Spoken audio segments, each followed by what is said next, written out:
Hello, this is my game Maker. Yes, it's still gonna get a better name. Okay, trust. I had an issue with all of my components. It's not really an issue, but eventually I'd run out of ideas with all these components, and because there's only 10 slots on the left, and first this was the player and this was the finish, so there were, like, this wasn't even a separate slot. Right now I have the player and the finish combined into one slot to make for extra room. But in reality, I'd always, if I didn't run out of ideas, I'd run out of space.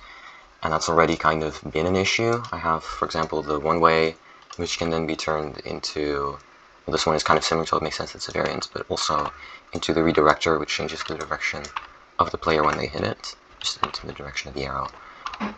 And these don't seem like they should be variants of each other, but I don't have much of a choice unless I want to add another square to this, which just adds a bunch of clutter on the left. Most of the other variants kind of make sense that it's a variant of what it uses, like the hole and the small hole and the red hole. That's a very specific purpose. I'm not going to explain it right now. But eventually I'd always run out of space or out of ideas, and I wouldn't be able to progress any further. Right now, if I go into play and I go to level 100, this is the last level that sort of, these will introduce new mechanics. So this new mechanic has 9 levels of its own, and the last of that, and this is really the last mechanic before what I'm about to explain gets introduced. What this does is just it delays you one tile after you've moved over a block.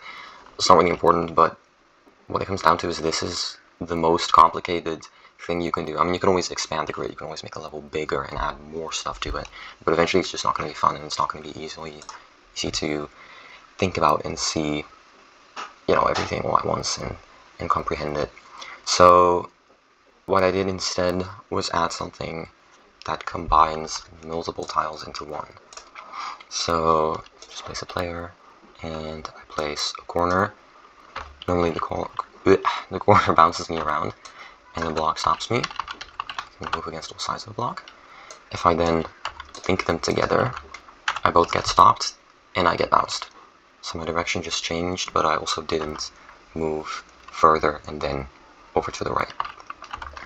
So I've essentially combined both of these interactions into one. And not all interactions activate in any scenario. Like if I do this, I don't get bounced because I'm just hitting a block, and hitting a normal block doesn't activate everything it's linked to. Of course, you can do things like, this thing reverses the direction you move in, so if I put this over here, it just reverses me back. I have 3 interactions essentially. Direction gets changed to the right because of the corner. That's fine, normally I'd still keep moving. I get stopped because this block is solid, and I get reversed because this block, well, that's its main purpose really. And then I go in this direction from this position. So this way I can get a lot of weird complexity, and it's pretty difficult to explain every interaction, but they can logically be explained, and eventually you'll get the gist of it. And then there are some special ones, like the key. The key has a link, and the link disappears whenever you grab the key. So this time I got stopped because the key, I interacted with this, meaning I interacted with this because it has a link on it. And because this is solid, I get stopped when I pick up the key. And then the key disappears, the link with it, and then I can go through. So that way you can just create like so many new block combinations and scenarios and things like that. And then here you can see that I have already made 127, 100, well, more than 150 levels with just this little addition to the game. Don't get me wrong, it took a while to make, but in reality it's pretty simple, and it's pretty simple to use and build things with it. Oh, and there's also multiple different colors for links. I can